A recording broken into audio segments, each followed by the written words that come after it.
In 1948, the United States Supreme Court ruled that tax-established and tax-supported schools using their public resources to religiously indoctrinate children was a violation of the First Amendment. A mother named Vashti McCollum's lawsuit led to that ruling.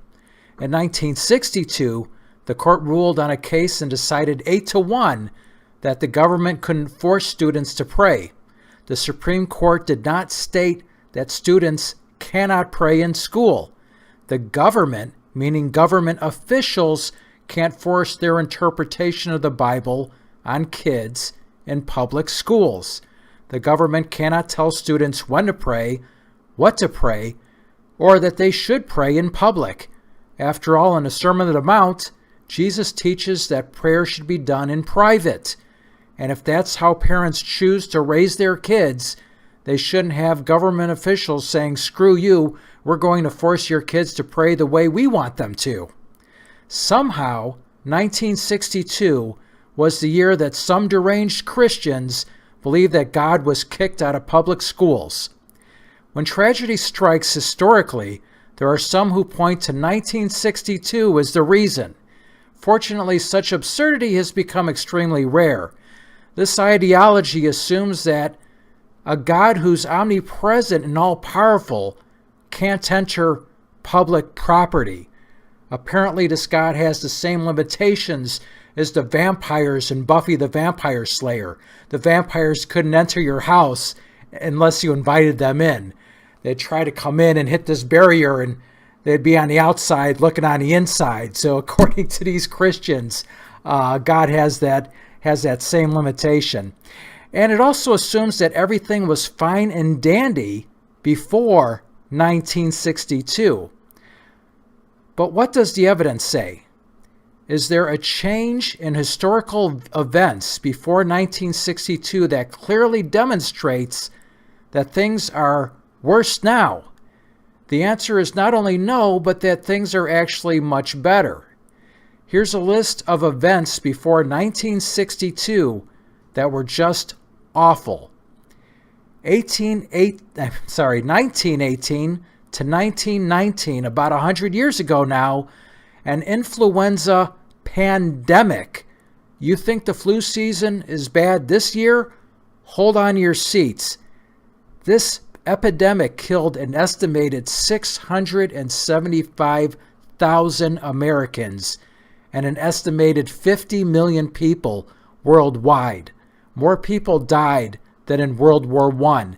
In whatever town you're watching this video in right now, if you look at the archives, if you look at the newspapers, you'll be able to find how your town was affected by this epidemic and how many people died. I'm originally from Chicago. At the worst, Chicago was reporting 10,000 cases a week. The hospitals were getting overflooded, and the nurses and the doctors were getting ill and were dying. This was a complete disaster. But apparently, that's what happens when God's kicked out of germ theory. 1927, the Bath School disaster, the largest school massacre in U.S. history, 45 dead and 58 wounded. So apparently, before God was kicked out of schools, that still didn't prevent massacres. In the 1800s, a serial killer by the name of Dr. Henry Howard Holmes had a body count as high as 200. 1906, the Great San Francisco earthquake killed 3,000. 1900, the Galveston hurricane, 6,000 to 12,000 people died. 1928, the Okeechobee hurricane, over 3,000 dead.